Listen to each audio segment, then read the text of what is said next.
सभागृहात पण आणि सभागृहाच्या बाहेर. नाही, हे प्रकरण अत्यंत गंभीर आहे.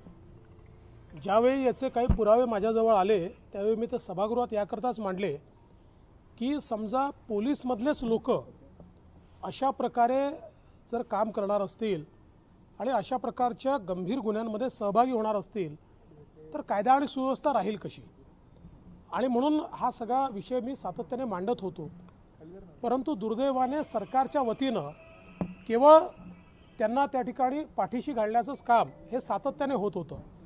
म्हणजे अगदी ते ओसामा बिन लादेन आहेत का वगैरे अशा प्रकारे त्यांना एक प्रकारे शेल्टर देण्याचं काम किंवा कुठेतरी त्यांचीच वकिली करण्याचं काम हे सातत्याने सरकारच्या वतीनं होत होतं. पण मला असं वाटतं की आता NIAची जी कारवाई झाली आहे त्यात अनेक पुरावे NIAला मिळालेले आहेत आणि कशा प्रकारे हा संपूर्ण गुन्हा घडला आहे हे देखील समोर आलेलं आहे. पण माझं मत असं आहे की अजून यातला एकच भाग बाहेर आलेला आहे. दुसरा भाग अत्यंत महत्त्वाचा आहे. मनसुख हिरेन यांची जी हत्या आहे, आता तर ही गाडी त्या ठिकाणी ठेवल्याचा जो गुन्हा आहे त्या गुन्ह्याच्या संदर्भात NIAने आज रिमांड मागितलेला आहे. पण मनसुख हिरेन यांची जी हत्या आहे ती हत्या देखील अत्यंत महत्त्वाची आणि त्यातही प्रचंड मोठे धागेदोरे आणि पुरावे हे मला असं वाटतं की जे काही एजन्सीज आहेत त्यांना त्या ठिकाणी उपलब्ध होत आहेत आणि त्यातही लवकरच कारवाई होईल अशी माझी अपेक्षा आहे. पण एकूणच माझं मत असं आहे की केवळ हे सचिन वाझे यांच्यापुरतं मर्यादित नाही आहे. कोण कोण याच्यामध्ये आहेत, कोणाचा त्याला पाठिंबा आहे, कोणाकोणी त्याच्यामध्ये काय काय रोल प्ले केला आहे, या सगळ्या गोष्टी या निमित्ताने बाहेर येणं अत्यंत आवश्यक आहे.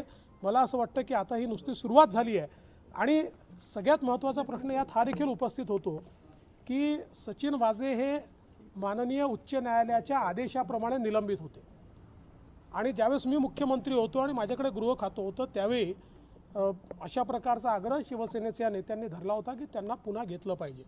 आणि म्हणून त्यावेळेस मी ॲडव्होकेट जनरल जे आहेत त्यांना बोलवून ती फाईल दाखवली होती आणि त्यांनी मला त्यावेळेस अर्थात तोंडीच सल्ला होता पण सल्ला दिला होता की हायकोर्टाच्या आदेशाने ते निलंबित झाले असल्यामुळे त्यांना घेणं योग्य होणार नाही, तो हायकोर्टाचा अपमान होईल. मात्र हे सरकार आल्यानंतर त्यांनी कोरोनाचं कारण दाखवून कोरोनात आम्हाला सस्पेंडेड अधिकारी हवे आहेत असं कारण दाखवून त्यांना पुन्हा घेतलं.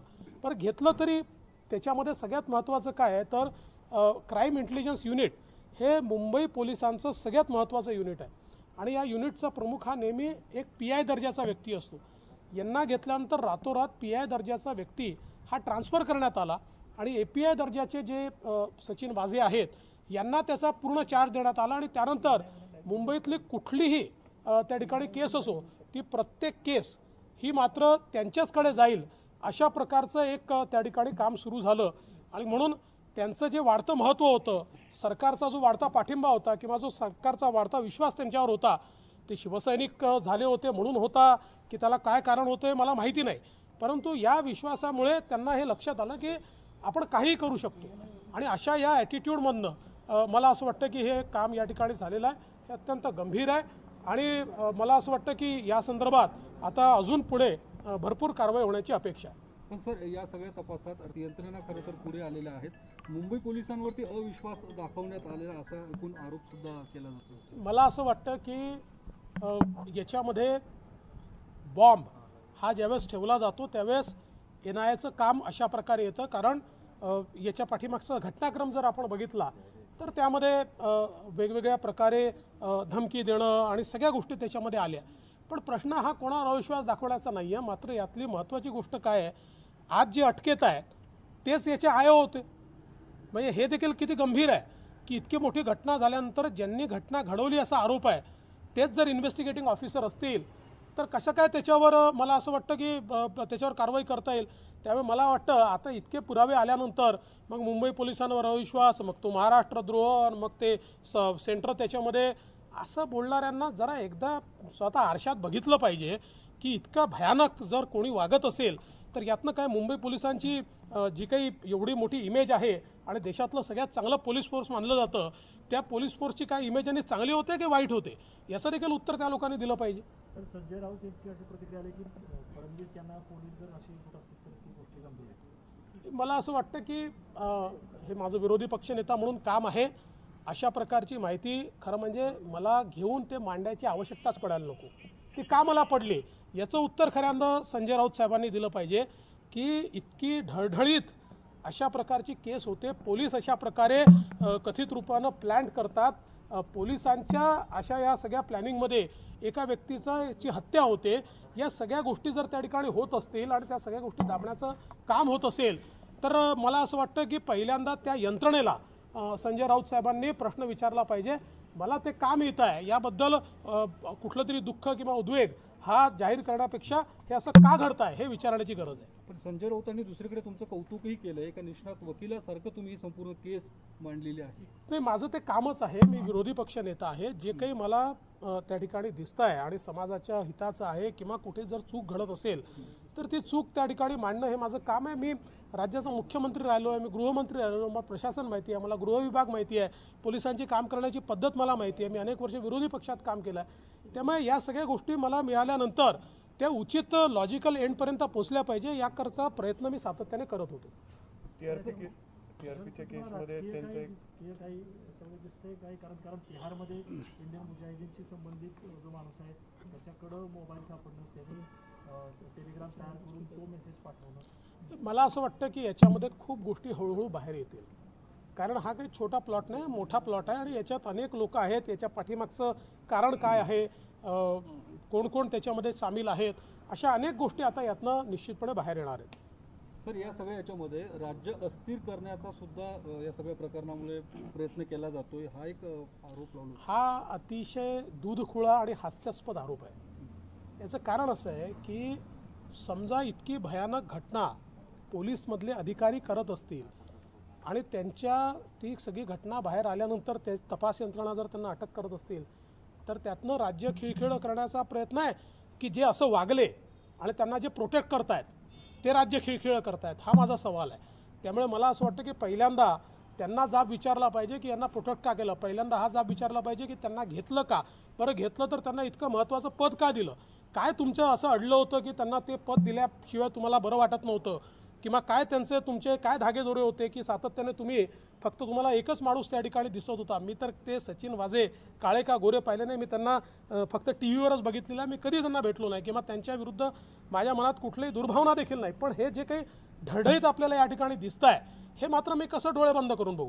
सर, या सगळ्या प्रकरणामध्ये स्टेटस ठेवलं होतं की जगाला गुड बाय करण्याची वेळ आहे. ठीक आहे, मग ते कोणी काय स्टेटस ठेवावं त्यांचा प्रश्न आहे. आता सर, राष्ट्रपती राजवट लागू करण्याची मागणी जी महाराष्ट्रात होतीये भाजप नेत्यांकडून केली नाही, जाते. असे काही राष्ट्रपती राजवट वगैरे लागू करण्याची मागणी केली गेली नाही. सुधीर भाऊ केवळ एवढंच म्हणाले की अशा प्रकारे तुम्ही जर नियमबाह्य वागाल, अशा प्रकारे जर तुम्ही संविधान संमत वागणार नाही, तर त्यांनी दाखला दिला की कशा प्रकारे 1980 साली अशाच प्रकारच्या गोष्टी झाल्यानंतर स्वर्गीय श्रीमती इंदिराजींनी महाराष्ट्रामध्ये राष्ट्रपती राजवट लावली होती. त्यामुळे त्यांनी इशारा दिला की चांगलं वागा.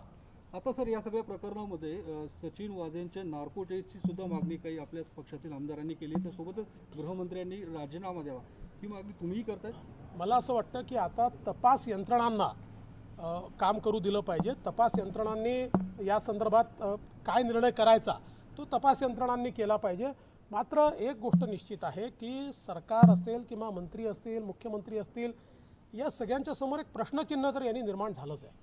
डेलकर आणि नानू नाईक प्रकरणात विरोधी पक्ष गप्प का असाही प्रश्न विचारला जातोय. त्या संदर्भातलं उत्तर यापूर्वीच दिलेलं आहे की डेलकरच्या संदर्भात कोणीही सरकारला थांबवलं नव्हतं कारवाई करण्यापासून, पण सचिन वाझेचं प्रकरण आल्यानंतर डेलकरच्या प्रकरणात का कारवाई केली असा माझा प्रतिप्रश्न आहे.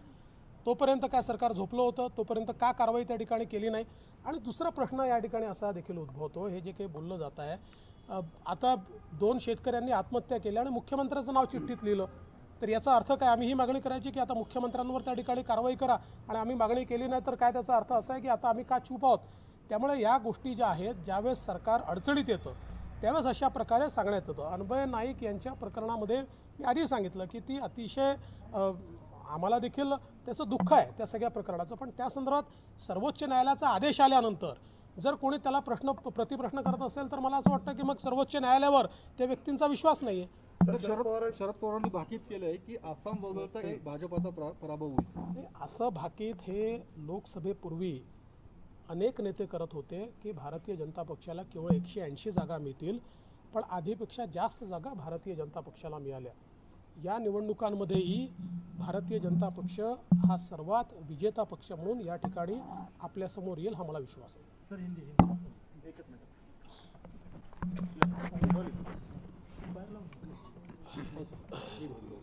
सचिन एंटीलिया बॉम्ब केस में जिस प्रकार से चीज़ें बाहर आई है और सचिन वाजे एपीआई इनको जिस प्रकार से अरेस्ट हुई है, मुझे ऐसा लगता है इससे सरकार के ऊपर एक सवालिया निशान पैदा हुआ है। विशेष रूप से हम लगातार ये कह रहे थे कि ये बहुत गंभीर घटना है और सचिन वाजे के ऊपर कार्रवाई होनी चाहिए, लेकिन उस समय मुख्यमंत्री जी और गृह मंत्री जी केवल उनका बचाव कर रहे थे, मानो उनके वकील हो, इस प्रकार से उस संदर्भ में बातें हो रही थी। लेकिन अब जो चीज़ें बाहर आ रही है ये सारी चीज़ें गंभीर है और मैं ऐसा मानता हूँ अभी तो बहुत कम चीज़ें बाहर आई है और ये तो अभी एक ही एंगल इसका बाहर आया है, मनसुख हिरेन जी की हत्या। ये जो एंगल है ये तो उससे भी बहुत ज़्यादा मैं ऐसा मानता हूँ कि गंभीर है, जो भी बाहर आना बाकी है और जो बाहर आएगा तब ध्यान में आएगा कि इसमें कौन कौन लोग लिप्त है, इसके पीछे की मंशा क्या है। एक और सवाल मैं पूछना चाहता हूँ कि ये जो एपीआई वाजे है ये करीब 16 सालों से सस्पेंडेड थे और उनको हाईकोर्ट ने सस्पेंड किया था और जब वो हाईकोर्ट ने सस्पेंड किया, जिस समय मैं गृह मंत्री और मुख्यमंत्री था, उस समय भी शिवसेना के नेताओं ने आकर इनको वापस लिया जाए इस प्रकार की मांग रखी थी। उस समय मैंने एडवोकेट जनरल जी को वो पूरी फाइल दिखाई थी और उन्होंने मुझे सलाह दी थी कि ये हाईकोर्ट से सस्पेंडेड है और इस प्रकार से इनको नहीं लिया जा सकता।